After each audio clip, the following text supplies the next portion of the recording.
university roommate.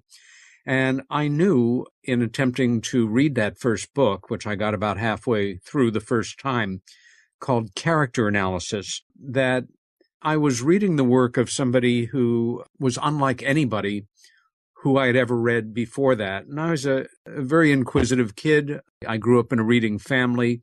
I loved the world of books and knowledge, and coming of age in the 60s, this really appealed to me. But it wasn't for another 10 years that I really got involved in the work. 10 years of reading made it come alive intellectually, but at a certain point, I learned that Dr. Reich's first assistant for the last 11 years of his life, and he passed in 1957, was alive and well, certainly in his 70s at the time, but still practicing as a medical orgonomist and to terms. The science that Reich established, he called orgonomy.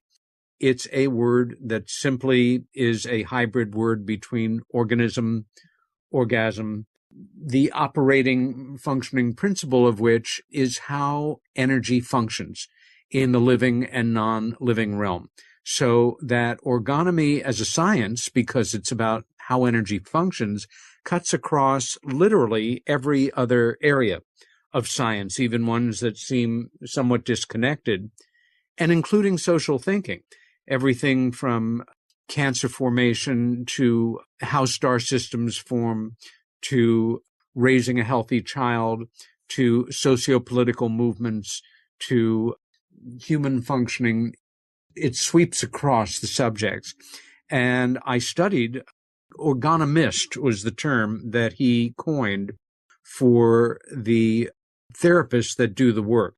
Now, I should say here that anybody in the world with any kind of degree or not in mental health or otherwise can simply declare themselves a Reichian therapist by just doing it.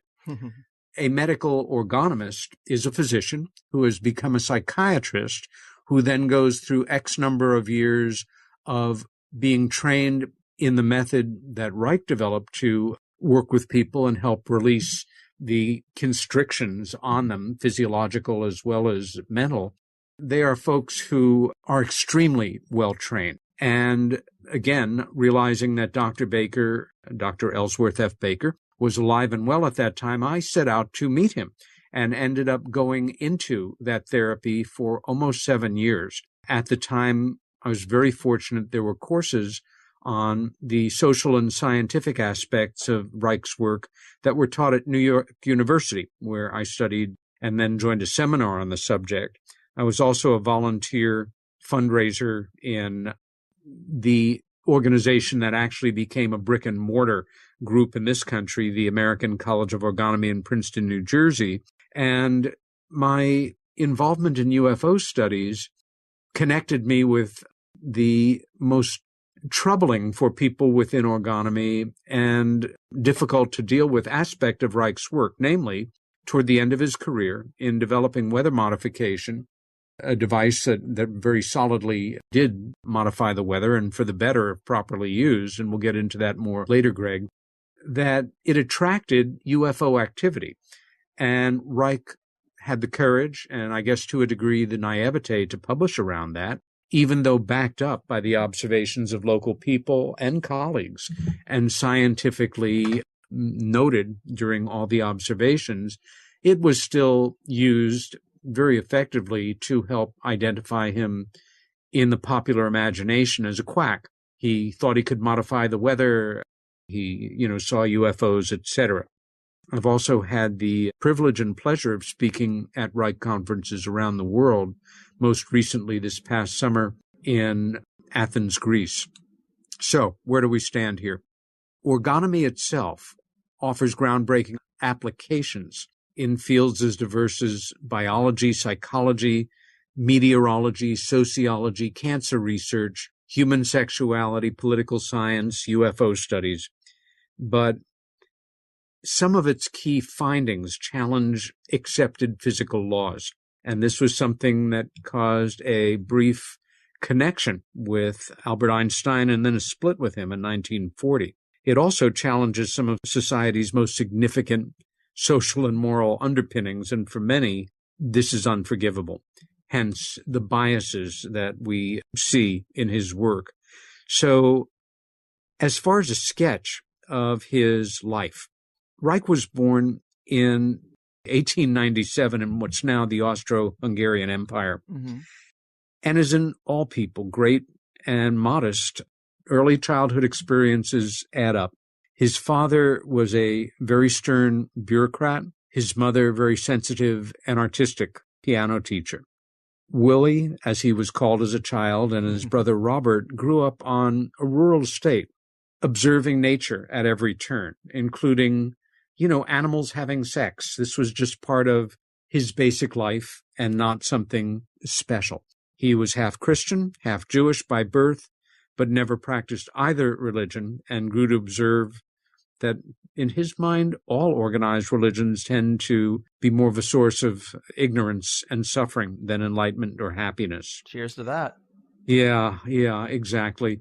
I guess one could say that the critical moment in his adolescence was as a teenager coming upon his mother and her lover and being so upset and so confused and so troubled about it that he brought the subject to the attention of his father, who came down like 10 tons on his mother, who committed suicide. His father, guilt-ridden, stood out in a storm until he got pneumonia and passed away. This is how he came through his teenage years. I think as a psychotherapist, one of the things that it gave him was a tremendous depth of compassion and understanding about the human condition and how difficult things could be in just growing up intact. 1914, the First World War begins. He enlists in the Austro-Hungarian military, and for the next 4 years, fights in World War I. He is an artillery officer, and by 1918 and the end of the war, old Europe has been blown into oblivion. There is no more state to go back to. There is no money. There is nothing. His brother is still alive, but for him, as an extremely bright young man with an eye toward the sciences, he enrolls in medical school in Vienna, where he supports himself as a tutor for other medical students. Now, can any of us imagine what it must have been like to be in Vienna, in medical school in 1920, 21, whenever, and hearing more and more about this brilliant, pioneering man of science and the human condition named Sigmund Freud. And Reich was certainly drawn to Freud's work. And after graduating from medical school, he presented himself to Freud, so to say, became a pupil of his, then went on to become one of his inner circle, and in fact worked as Freud's primary first assistant for the next 6 years.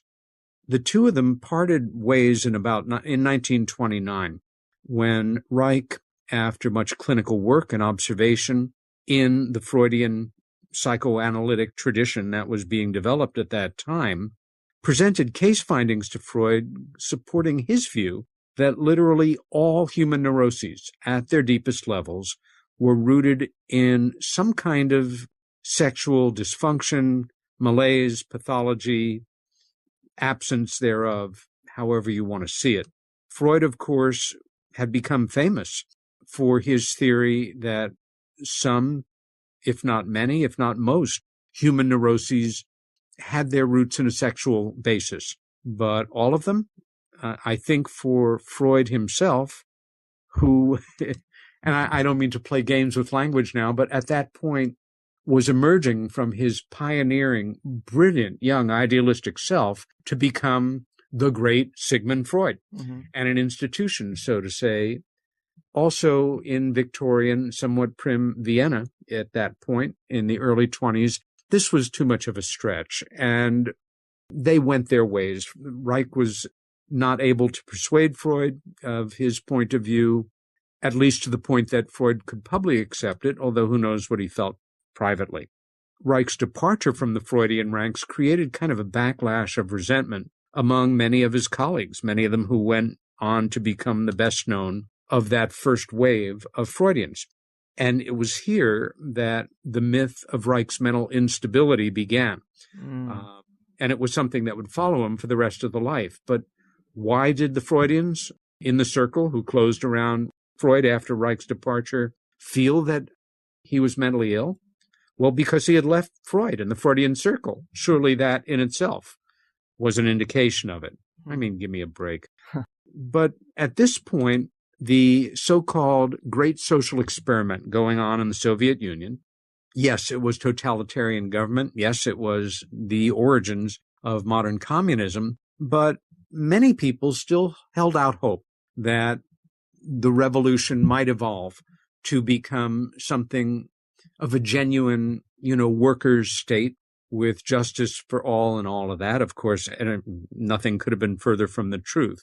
However, it was right in that window of time that Reich decided, well, the communists are willing to allow me to do my work in a sponsored setting. And so he joined the Austrian Communist Party in 1927, intending on marrying the revolutionary mission of their already existing mental health clinics, which they had around the country, to helping to restore healthy sexually functioning in couples, in workers who were primarily uneducated factory people.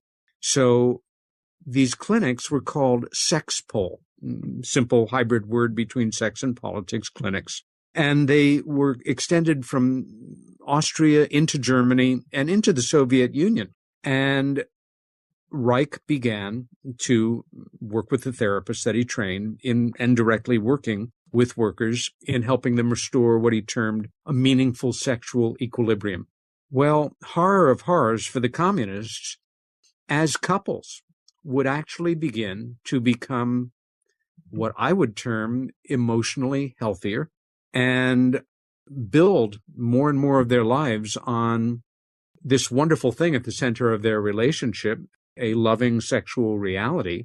Their first concern shifted from production quotas and the revolutionary principles of the party and fulfilling their jobs as cogs in the great machine of scientific socialism to each other and to raising healthy, happy children.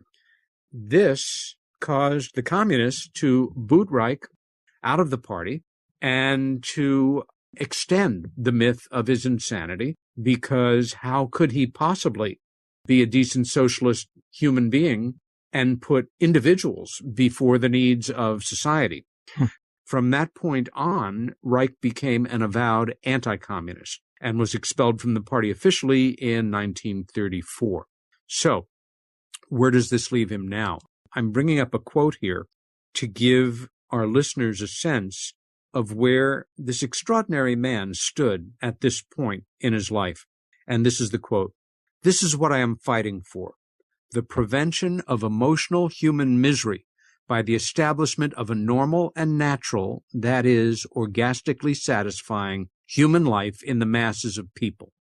Now, I don't have to tell you, Greg, that to any group or individuals intent on controlling the lives of others in any number of ways, these are the words of a truly dangerous man. Right. The party never forgave him for this and would go on to help to damage his reputation in a way almost to death later on in his life.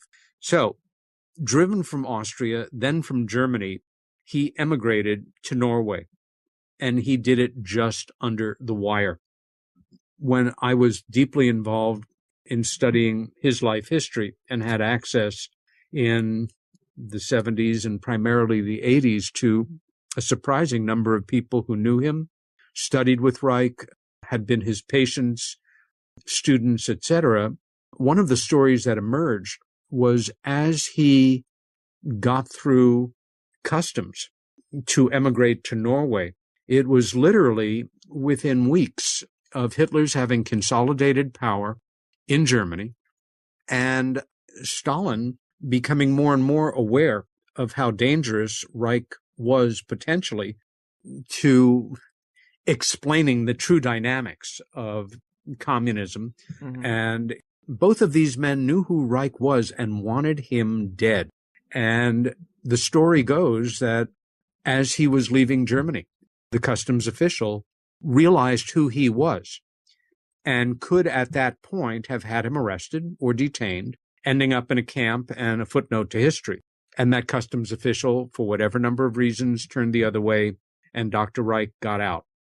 In Norway, aided by a core group of colleagues, he devoted much of his work and study to the dynamics of cancer formation.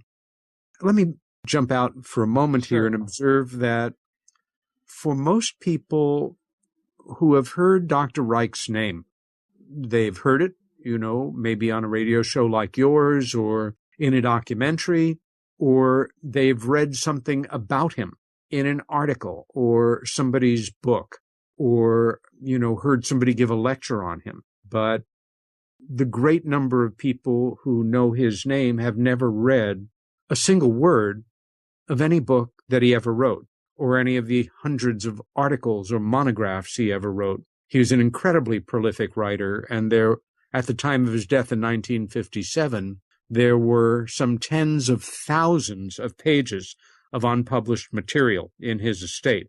I don't know how many of his books have been published, 20 or more certainly, but it was at this time that his outstanding books, The Impulsive Character, Character Analysis, People in Trouble, The Mass Psychology of Fascism, and The Cancer Biopathy were all written during this period. In considering the work he was doing in getting to some of the essentials of cancer formation, this with the understanding, of course, that there are certain kinds of cancers that are environmental, hereditary, and caused by other factors, but there are other cancers that are aided by or have emotionally driven bases, that the resignation of the human bioenergetic system, the characterologically breathing more shallowly for most of your life and making parts of your body more oxygen-starved than others, will create sites where cancer loves to attach itself and form.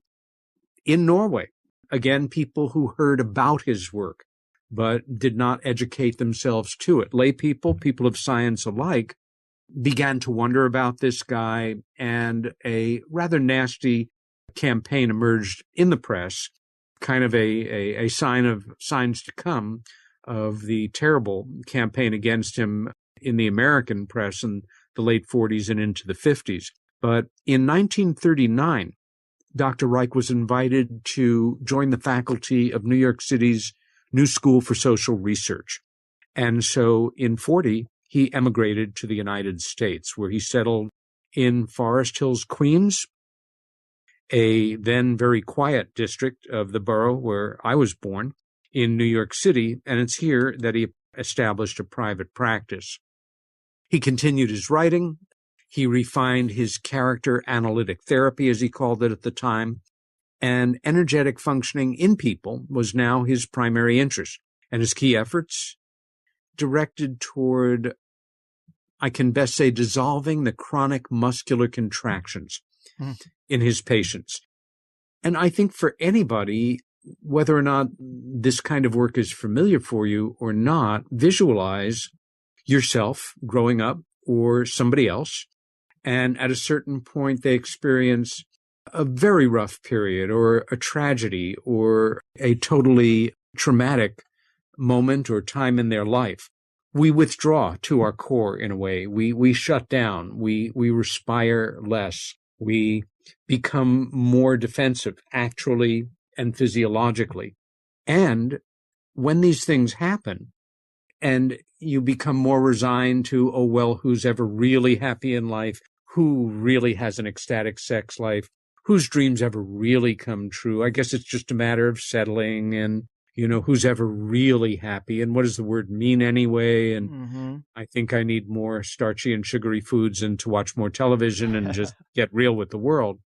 That we do create physical armor in our musculature, that it sort of reestablishes itself, it sets in, it holds us in place. In the kind of therapy that Reich designed, which is, I think, absolutely brilliant and not to be confused with many of the so-called Reichian techniques. But medical orgone therapy per se is about attacking and breaking down this musculature armor and allowing people to respire at a deeper level, to become enraged if, they've kind of lost the ability to be angry. And it's very important for a healthy person to be angry. Anyway, these were the main things that he was involved in at this point in his work. And then in his laboratory work, in looking for a possible way to measure or calibrate what he called orgone energy, he developed a very simple device. Let me also say here that the term orgone energy is a generic term. It's about the sea of energy in which we live that animates all living things. The Hindus called it the prana. The Victorians called it the ether. Right. It's been given different names, but it's not some weird thing that he came up with. It's simply the way he identified it scientifically. The apparatus that he created is called the orgone energy accumulator. His other term for it was the ORAC, and I forget what the acronym was, but the orgone energy accumulator is often referred to as an orgone box, which to anybody involved in the work is somewhat demeaning and insulting and an improper term. What the accumulator does is that by a very simple method, so simple that official science has rejected it and never bothered to replicate Reich's tests, proving his point that it does focus and intensify energy. It's simply layers of organic and inorganic material in a box-like form. It can be as big as a shoebox, which you could use for seed germination or other experimental uses, or as large as, say, a old-fashioned phone booth that you can sit in. Reich built and designed a room on his property in Maine later in life to function as an accumulator. And I know Dr. James DeMeo, who runs the Orgone Biophysical Research Laboratory, which anybody can Google and learn more about. And I should say it's up in the Northwest, closer to you than me. The Orgone Biophysical Research Laboratory, you can also Google OBRL, or the Green Springs Laboratory just outside of beautiful Ashland, Oregon. Dr. DeMeo has also built a room in which there are separate accumulators, but the room itself is an accumulator. So how do they work? Organic material holds energy, whether it's wood or clay or cotton. Mm-hmm. Inorganic material reflects energy, whether it's sheet metal or screening or steel wool. So you could build an accumulator out of layers of plywood and steel wool, or out of layers of homosote, the kind of heavy gauge board that you can buy at a lumberyard, and cotton batting, or out of pine panels and sheet metal. The strength of an accumulator is determined by the number of layers. This summer, when I was in Greece staying with a good friend after the conference I spoke at, she had a accumulator that you could sit in that I believe was 12 layers of alternating metal and wood. The metallic layer, as I recall, needs to be on the inside. The organic layer, on the outside. And when you sit in one of these devices, which I've been doing on and off since I was in my 20s, and you relax, depending on how light sensitive it is, many of them have openings, for air or you can see out of, or maybe in a completely dark environment, you begin to feel a slight tingling on your skin, a slightly elevated sense of energy in your body. And if it's in complete darkness, you will ultimately see what Reich called spinning waves, these tiny little endless particles of light that will just spin like a corkscrew for a second and then disappear. We see similar things if we allow ourselves to kind of get past our grown-up conditioning and, let's say, lie on your back on the grass in a quiet area and look up at the sky. As children, we see these things automatically, that the sky is filled with energy. When you bring it to the attention of an adult, they will explain to you that you are seeing things or that it's just some this or that, but not actual real energy in the sky, when it really is. Again, the size of the accumulators really determines their power, but they do work, and it is a real scientific principle. However, because they don't plug into anything, because they don't have a motor attached to them, because they don't run on some kind of chemical thing, they have simply been dismissed outright as quackery by establishment science. And as we see with the ridicule factor in UFO studies, is a very similar one here. And one could argue the same for some of the brilliant Nikola Tesla's discoveries and findings during his lifetime. But for that kind of mind, the mantra is, it can't be, therefore it isn't, therefore it's something else. And it's obvious that this guy was some kind of sex quack who believed in hocus-pocus alternate energy and flying saucers, and in that sense is easy to dismiss. I guess the point I'm trying to make here is for any of you folks listening to this radio show, and, you know, Greg has an amazing history as a broadcaster in bringing topics to the public attention, which are certainly outsider topics. For most of you, I hope this will be at the least an interesting couple of hours of radio. But there will be some of you who will say, I have heard about Dr. Reich's work. I've heard different things about him. But you know what? I am one of those people who has never actually read any of his books. Maybe I should read a book or two by him and see if this work is as engaging for me as it seems to be for Peter Robbins here, and start to learn more about it and see if this is something that I could value and learn from and gain a fuller, happier life from.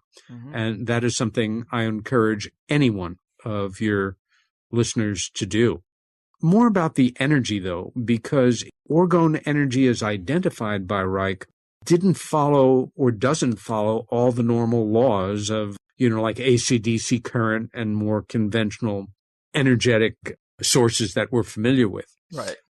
Unlike conventional energy systems we are accustomed to thinking in terms of, in which, like conventional electrical energy, the energetic potential moves from the stronger system or the source to the weaker one.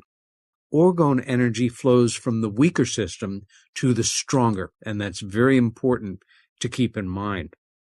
Again, Reich is now, it's the early 1940s. He's living and working in this quiet borough of New York City, and he is continuing his experiments, which he hopes will, in a scientific way, in a laboratory setting, allow him to isolate and confirm the reality of this kind of energy.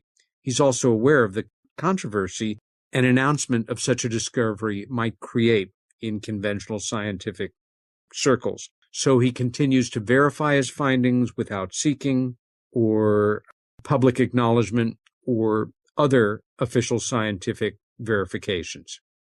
Now, one of the experiments he develops, and it's one that as a layperson I replicated many years ago, and that's another exciting thing about Reich's scientific work, that he makes certain claims. And with rare exceptions, anybody who studies the work and who has even the most basic sense of conducting an experiment, which you don't need, even a high school education to do, you can verify for yourselves the results of the experiments that he developed.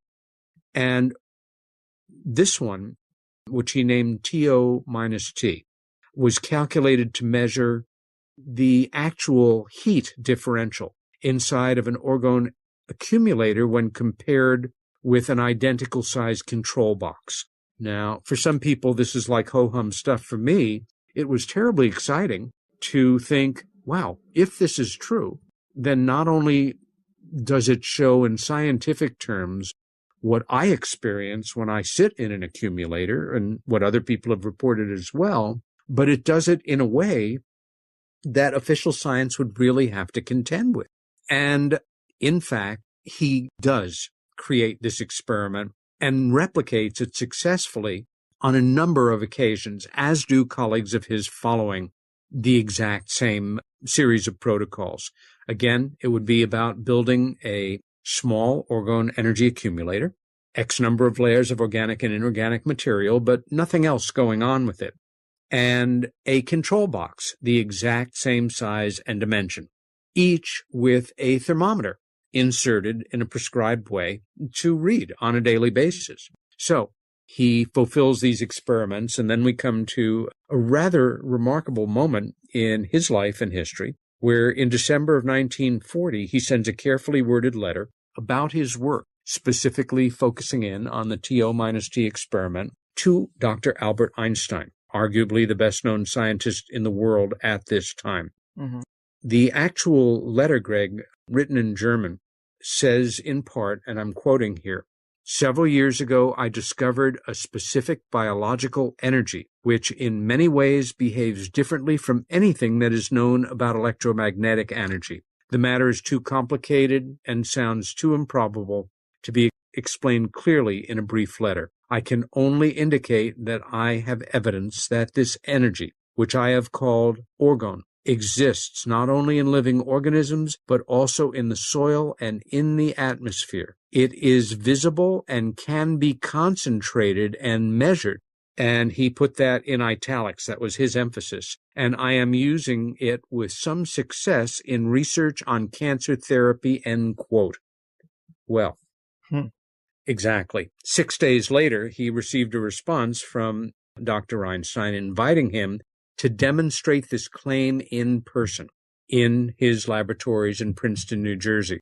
Now, for those people who have read treatments of Reich's life and said, oh God, he thought, the commies were out to get him, and then the FDA was out to get him, and then official science, and he was paranoid and, thought the government was watching him and things. Well, all these things were actually true. And it's important to note here that the meeting was arranged through Einstein's secretary assistant, a woman named Helen Dukas, and it was set for January 31st, 1941. Now, that afternoon, Reich had driven from Queens, New York to Princeton, and the two men met together for more than 4 hours. During that time, Reich actually demonstrated his findings with the laboratory equipment he had brought for Einstein.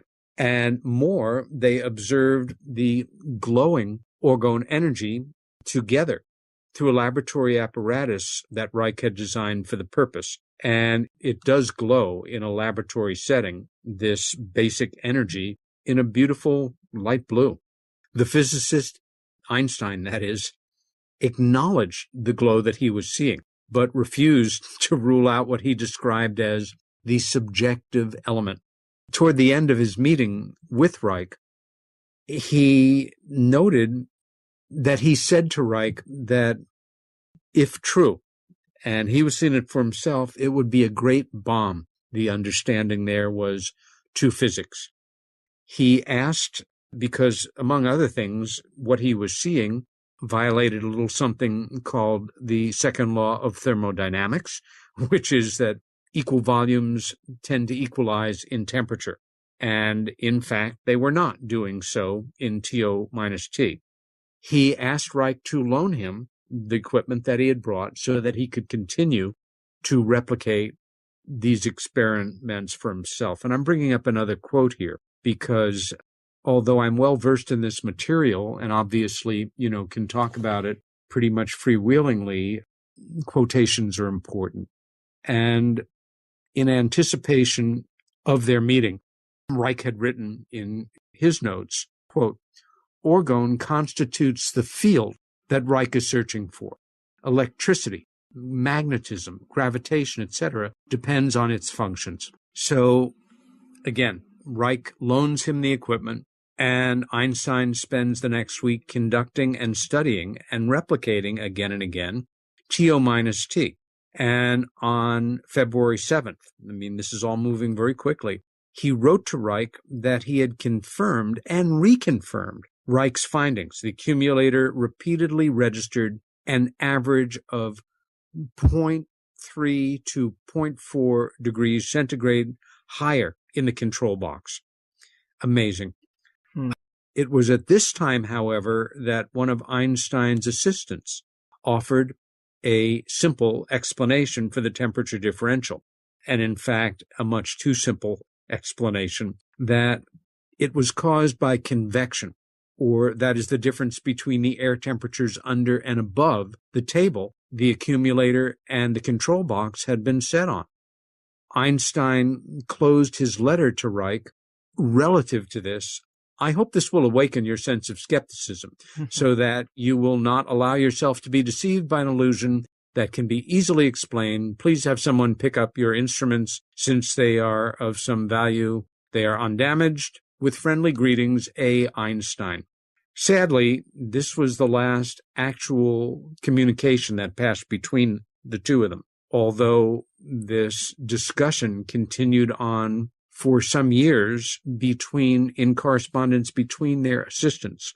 And that volume is available from a very unique bookstore, the one at the Wilhelm Reich Museum, which is in Rangeley, Maine. It is the location of his last residence, his estate, his laboratory, his workshop, his home. And it's called The Einstein Affair, and is fascinating reading in German and English, everything translated for anybody that's interested. But how did Reich respond? He wrote back, of course, that the strict protocols that he had established eliminated such false explanations, even describing how he had repeatedly and successfully conducted the experiment with both boxes buried underground, thus eliminating any possibility of so-called convection. Unfortunately, by this time, Einstein seems to have lost all interest. Reich thought it memorable that the physicists had been so willing to accept the first explanation that had come along, and refused to reconduct the experiment under the properly controlled conditions. Now, here is why I mentioned Miss Ducas's name, Einstein's secretary. At the time, all of Einstein's mail was being screened by her, and she might have had her own reasons for not wanting her employer to confirm Reich's findings. When they entered the country, the United States, in 1933, both Ms. Ducas and Dr. Einstein were put under fairly close FBI observation. They were aware, of course, of the great scientist's leftist-leaning sympathies, but they, more importantly, strongly suspected Ms. Ducas of being an active asset of Soviet intelligence since at least 1929. Wow. So for the Soviets to have an active agent in place as the secretary to Einstein, who, again, liked her, she knew his routines, he had no cause to dismiss her, he thought of her, I think, as he thought of himself, as a leftist-leaning progressive person, but probably was too busy and caught up in too many more ethereal thoughts and scientific thoughts to consider her an actual Soviet spy. Mm-hmm. Again, the Soviets were out to destroy Reich's reputation in any way that they could, and it's also important to note here that about this time, Einstein would already have been drafted into a project called the Manhattan Project and been very involved in developing the first nuclear bomb, and certainly had interests that on their own, even if he had not been sort of directed away from Reich's work, in not having the time or the interest perhaps in replicating this experiment properly, and maybe felt who needed to. If it was true, a great deal of what his reputation was built on and that of other physicists would be open to question, that orgonomy as such and Reich's study of how energy functioned in this specific realm might be problematic to his work, his philosophy, etc. There we have that. Now, Reich had trained other physician psychiatrists in the method that he had developed coming way out of Freud. It involved very little talk and a lot of physical activity. And I know it not in an intellectual way, but having done it for almost 7 years of my life and appreciated the benefits of it. But the FDA, which now is a problem enough for us, at the time was really run by not much more than a bunch of thugs, were looking to take Reich down. Their red flag was that coming into this period that was going to be the McCarthy era and out of a period in American public life that was fairly sexually tamped down at the edges, right, that he posed a threat to the American public because he was interested in sex and this weird energy. And, their problem, though, was that no one had ever once registered a complaint about Dr. Reich, about any of the therapists that he had trained, either with the AMA, the American Psychiatric Association, or with the FDA itself. But in 1947, a first negative article and a more vicious, more inaccurate article on Reich has never been published. It was called The Strange Case of Wilhelm Reich. The author was a woman named Mildred Edie Brady, and it appeared in the New Republic magazine, which of course is still in print. Had Reich followed the advice of his attorney and those closest to him and taken legal action against Ms. Brady for the scurrilous and, in fact, libelous remarks that she made, I think it would have shut her up, and very little in the way of similar attacks would have followed. Unfortunately, he did not do this. And shortly thereafter, the Time magazine published an article called The Marvelous Sex Box. Brady's article was read by more and more people, and you can go online and find The Strange Case of Wilhelm Reich in the New Republic, published in May of 47, and read it for yourself. But it accused Reich of stating, which he never did, that the orgone accumulator was a cure-all. And Ms. Brady, we should note here, was not a routine freelancer. She had a history working actively with communist causes and was a person who seemed to have a real investment in bringing down Reich. Now, there's no question that the article was completely libelous. What Reich was also not aware of at the time was that Brady was friends with Reich's actual lawyer, something that the lawyer never made public or never told his client. And in fact, they conspired together to a degree. Sad stuff for sure. Definitely. Ultimately, Reich went on from here to realize that he could continue to train therapists and do therapy himself, and that individuals would gain some real benefit from it. However, it would be the equivalent of trying to straighten out a fully grown, twisted tree. You can't do it. And he felt, although he encouraged, and his therapist certainly continued and continue now to do the work, and there's a great deal of value to it, that he should put more of his attention on infants and what matters in bringing a healthy infant into the world and protecting its rights, its safety, its emotional health to have a potential to grow to be a healthy, happy, contributing human being. Right. And it's not hard to damage an infant. God knows we've all seen it done with some, poor, harassed mother screaming at a baby because she's hit her limit. It's, Reich would call it the murder of Christ yet one more time. He also felt that he needed to be in a place where he could conduct his experiments in a more open, natural atmosphere than Queens, New York, and ended up buying a very beautiful property in Rangeley, Maine, where he built a remarkable building.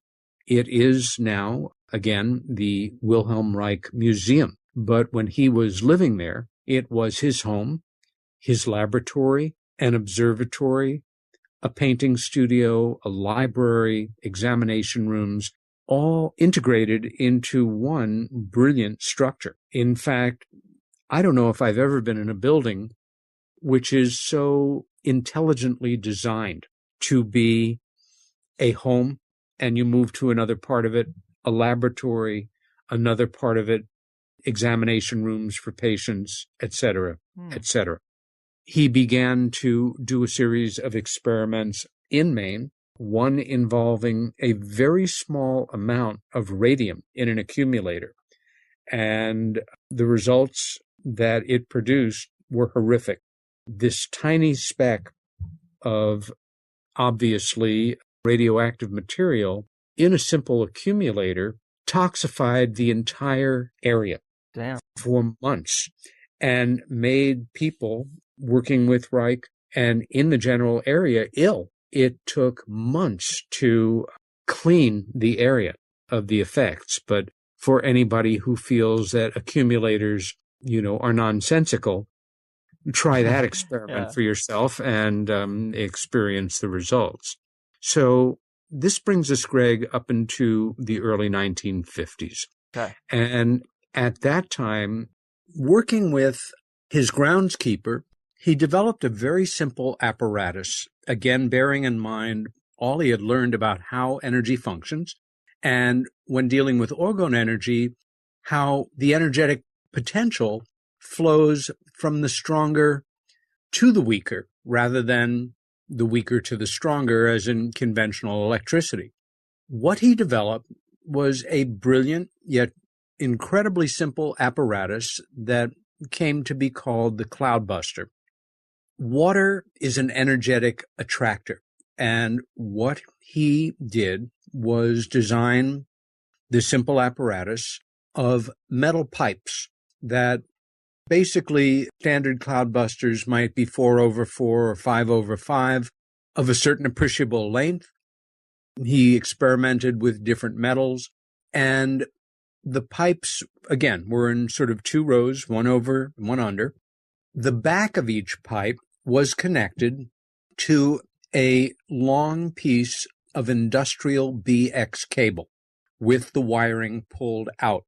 Again, this is the larger equivalent of the BX cable that snakes through all of our homes with wiring in it. It was mounted in a manner that could be adjusted for elevation and for direction.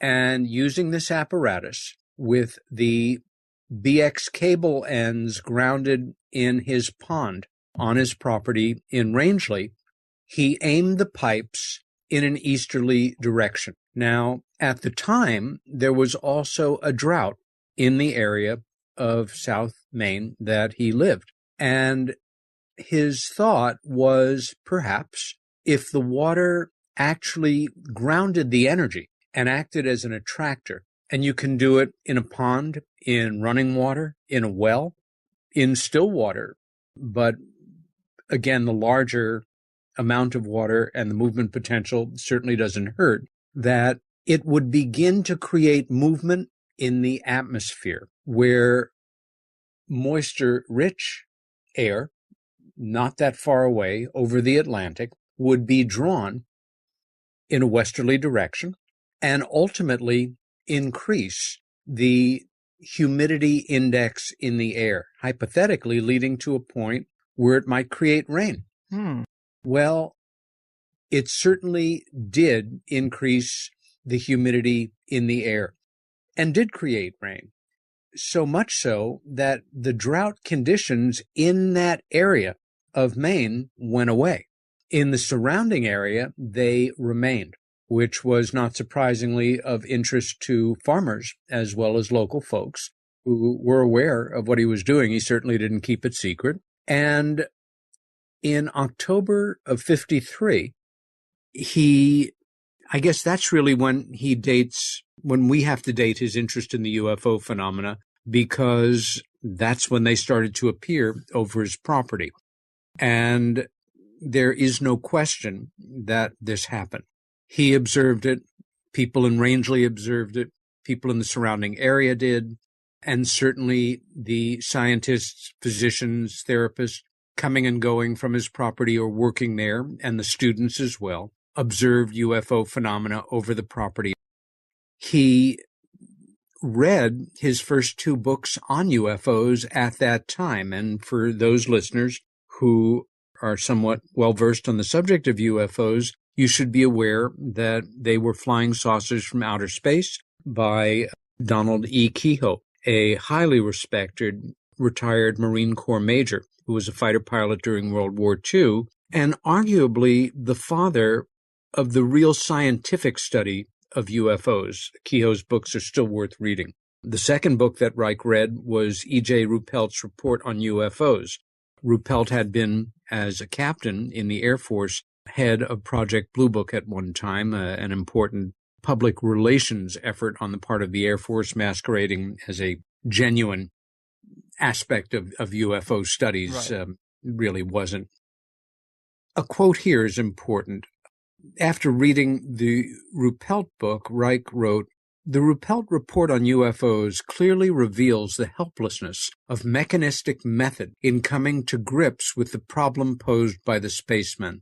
The cosmic orgone energy which these living beings are using in their technology is beyond the grasp of mechanistic science, since cosmic laws of functioning are not mechanical, but what I term functional. The helplessness of mechanical thinking appears in the tragic shortcomings of our fastest fighter jets to make and hold contact with UFOs. Being unavoidably outdistanced is not a flattering situation for military pride. The conclusion seems correct. Mechanistic methods of locomotion must be counted out in coping with the spaceship problem." Now, that statement, among others, is almost outrageously prophetic. Reich, early on, observed, and I think rightly concluded, that the propulsive systems of these truly anomalous UFOs went beyond any kind of motor that we could visualize as human beings, certainly in the 1950s, and that somehow the propulsive systems of UFOs, which I have no idea how they function, however, I think Reich was correct, and that they somehow have been able to harness this sea of energy, which they move through from wherever they originate to Earth where we observe them. Now, in March of 54, he sent a copy of his writing, developed at that point, on UFOs to the Air Force. It was an actual manuscript. Right. And a lot of the stuff he was studying here had implications that were pretty far-reaching outside of just our earthly environment, right? When all was said and done, basic to Reich's understanding of the universe was the pervasive presence of this energy, which he called orgone, implying the possibility of life in space, which is something that we now fully acknowledge, even on the most conservative ideas put forward by astronomers. At this time, Reich's questioning encompassed a great deal more than human neuroses and armoring and health in infants and weather systems. He was looking at how galactic currents work, the formation and destruction of star systems, the origins of the universe itself. And again, along with his deepening involvement in cloud busting, he now began. It's just amazing the way this man's mind worked in terms of nuts and bolts scientific thinking. He now began a careful examination of the stars themselves and set about to prove that some stars did not behave like others, and in fact were UFOs. I remember when I first read about this stuff, Greg, it all appears in a book called Contact with Space, which is absolutely brilliant. And the last book that he wrote, it was published a month after he died, posthumously in December of 1957. However, it was only printed in an edition of 500. Even if you're not interested in orgonomy, oh boy, what a valuable book to have in your library. I know a handful of people who actually have editions of the book, like most readers of the book. I have long had a first-generation copy made and sold at the bookstore of the Wilhelm Reich Museum in Rangeley, Maine. But I would also say that Contact with Space is probably the worst first book of Dr. Wilhelm Reich's to read. It is based on more than 35 years of scientific study, experimentation, theoretical thinking, proving for himself in a way that makes perfect sense, going from one subject to another when you understand how energy functioning cuts across all of his interests, going back to Freud and into the world of galactic formations, UFOs, etc.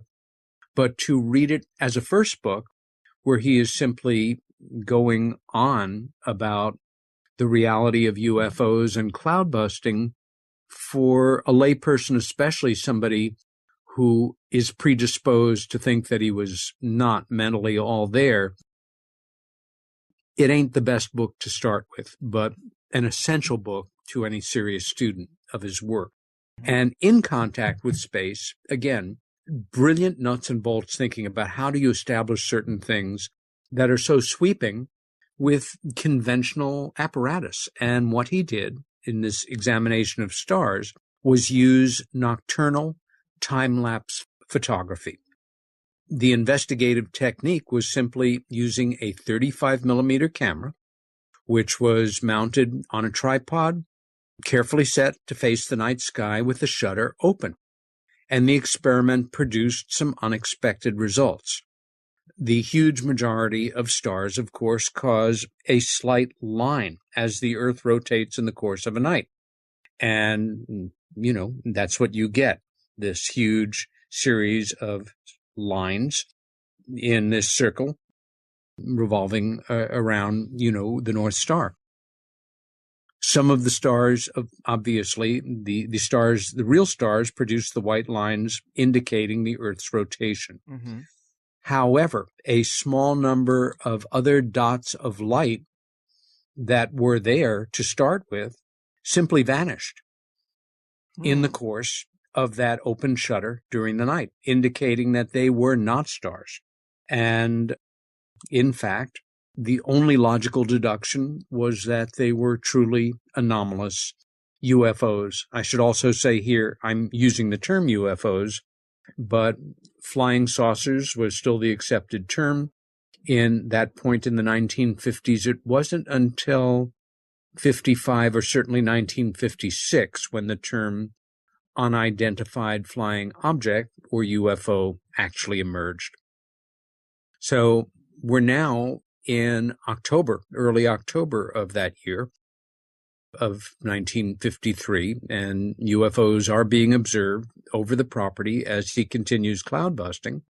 And finally, he decides to do something that he had been hesitating, which was to aim the cloudbuster at a UFO. And who knew what was going to happen? Was it, going to blast him with some science fiction beam of light, or what was going to happen? And again, I pulled up a quote here because I feel it's warranted at this point in my going on. Sure. I hesitated for weeks to turn my cloudbuster pipes toward a star, in quotes, as if I had known that some of the blinking lights hanging in the sky were not planets or stars, but space machines.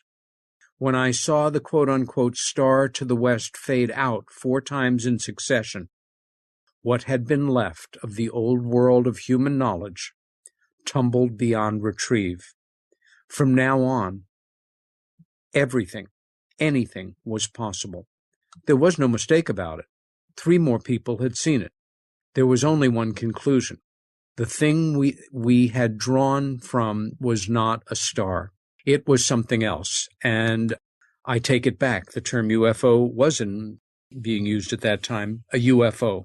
The shock of this experience was great enough not to repeat such an action until 10 October 1954. Well, Reich and his scientists working with him decided that what needed to be done, in the same way that before presenting his findings to Einstein, he had to establish his findings in such concrete scientific terms that the world of establishment scientists would have a real challenge in refuting them. Mm-hmm. And so what they set about to do was find an area where he could conduct weather modification work with the intention of creating rain in an area where it had not rained for such a long time and in such an amount that the cloudbuster work itself would have to be seen as the cause of the rain. They established fairly early on that the driest area in the United States was in Death Valley, but it was not practical to conduct cloud-busting experiments there. The area that they settled on was just outside of Tucson, Arizona, where he leased 10 acres on the prairie right outside of Tucson. And that summer, he and a small cadre of colleagues, including his daughter, Dr. Eva Reich, who was a physician, Dr. Baker, for some of the time, who was my therapist when I was in medical orgone therapy in the 1980s and the 70s, late 70s, Dr. Eva Reich's husband, who was a man named William Moyse, who was a trained cloudbuster operator, and others drove 2 cloudbusters out from Maine to this area in Arizona, where they set up and began to work. And over the next weeks, the energetic potential, the humidity, the relative humidity index in the air began to build. Very exciting, certainly. And I should say this was not in the summer. This was already autumn, in October of 54. Once they had settled in, they commenced their drawing operations, which was the term applied to cloud busting, regularly observing the atmosphere with the meteorological instruments, recording every aspect of what they were observing in accordance with strict scientific method. And Dr. Reich also encouraged all present to keep individual journals, which were also maintained. By November 7th, and they began work the 19th or the 20th, by November 7th, the usual humidity index, relative humidity, so to say, of 15, had risen, from its usual 15 or so percent to 65%, which was unheard of for the Tucson area. Drawing continued from the southwest direction, again, drawing from ultimately the Pacific Ocean area. And on November 7th, the first clouds were forming and indicated that it would rain soon. They then observed, without apparent explanation, the clouds beginning to compose. It was then they observed a large, bright UFO coming up from the north. The struggle, so to say, continued over the next weeks. The humidity index kept rising. UFOs would appear, and the humidity index would dramatically drop. It is also worth noting here that in Tucson, there is a very distinguished institution called the Institute of Atmospheric Physics. It was founded in 1953, interestingly, as a direct result of the formation of President Eisenhower's advisory board on weather control earlier that year. Eisenhower was very interested in potential methods to affect the weather. One can theorize that perhaps part of it was interest in weather as a weapon, but certainly in farming and in creating rain where there was none, in busting droughts. It would be a very valuable tool to have.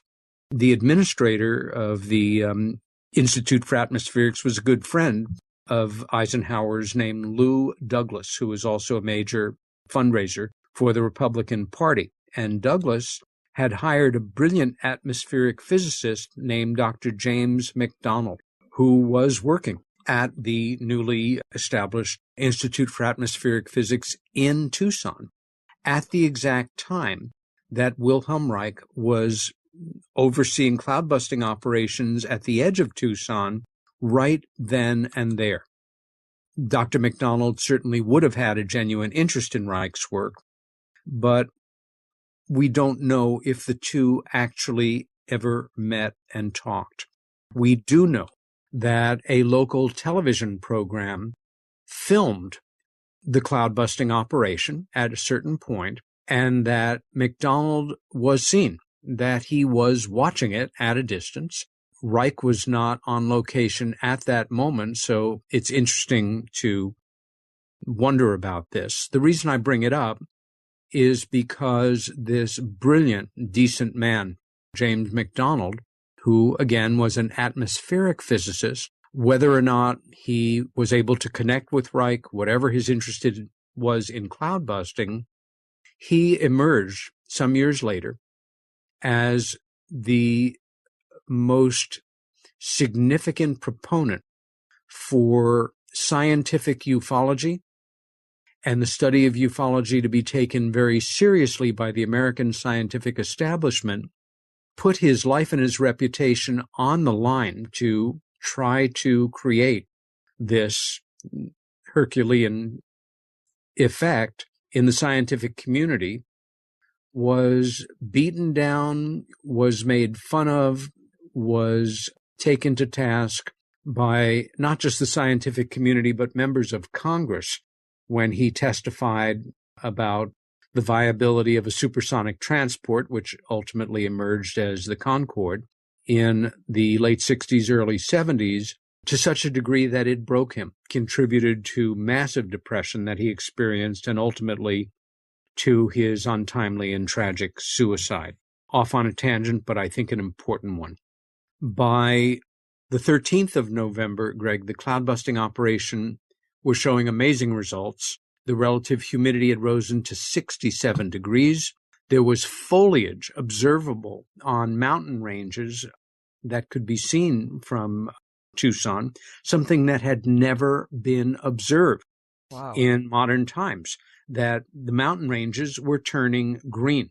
For me, as a layperson with a passionate interest in aspects of science, obviously Dr. Reich's work, which has governed a certain amount of my life, for most of my life, the same things that I apply as an investigative writer in UFOs, looking for small details, human details, simple scientific details that illuminate the bigger story, emerge right here.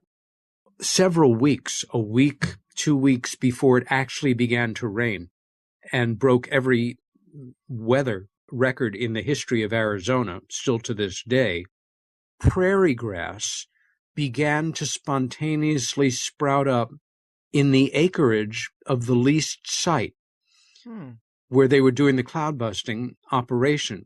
And I want your listeners to take a moment and think about that dormant seeds in that sand for decades and decades.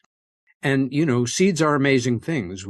Seeds that were in the Great Pyramid for millennia have been sprouted. And there are other examples of that. It's just one of the great miracles of the way that life functions on this amazing planet. That grass began to grow around the site. There was that much moisture in the air before it actually began raining. I know I've been going on for a long time, obviously. The 2 hours we've allotted for this show, this is such a huge subject. Dr. Reich's work for me has filled decades of my life and made it a much more fulfilling life than I think it might have been otherwise. But to sum things up and then go to whatever questions we have time for, In the next day or so, the temperature dropped to 47% humidity. The humidity dropped to 47%, not the temperature.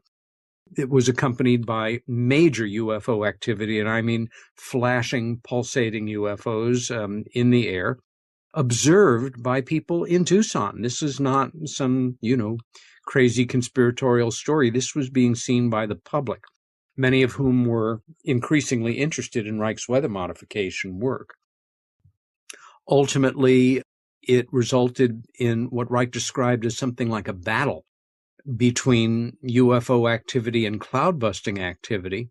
And ultimately, in December, and I'm kind of compressing the story here tremendously, it not only rained, but it snowed at the Tucson airport, I believe on the Christmas day of 1954. Every weather record in the history of the state of Arizona was broken. It rained so hard that drainage ditches that had not seen rain for more than half a century flooded out. And people who had built their homes in those drainage ditches over the preceding decades were flooded out. Snow could be seen on Mount Catalina. 2,000 families had to be evacuated from the perennially dry riverbed where they had built their homes. Mm-hmm. The rain moved on to Texas and New Mexico, while the Phoenix Valley experienced fog for the first time in memory. It went on and on from there and into January. A local bank had approached Dr. Reich with an offer to fund his continuing work in the area.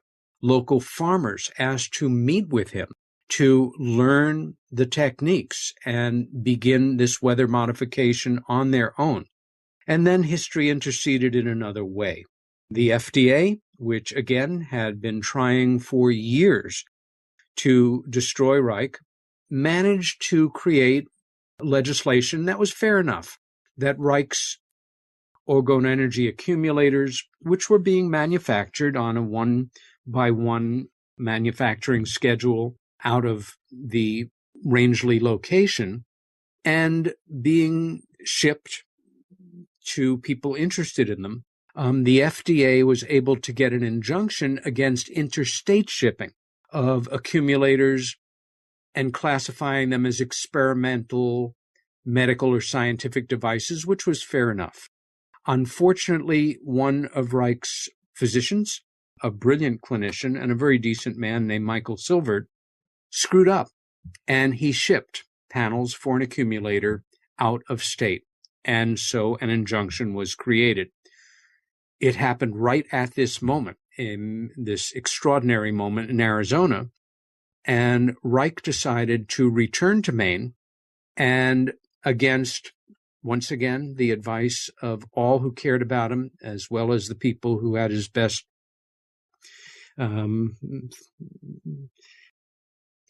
interest? Yes, exactly, in mind, that he decided that he would take personal responsibility, absolving the clinician who actually shipped the panels, although Dr. Silvert was consumed with guilt about having done so, more that he would use the court case as an opportunity to present the validity of his work in an American court. Well, it blew up against him in several ways.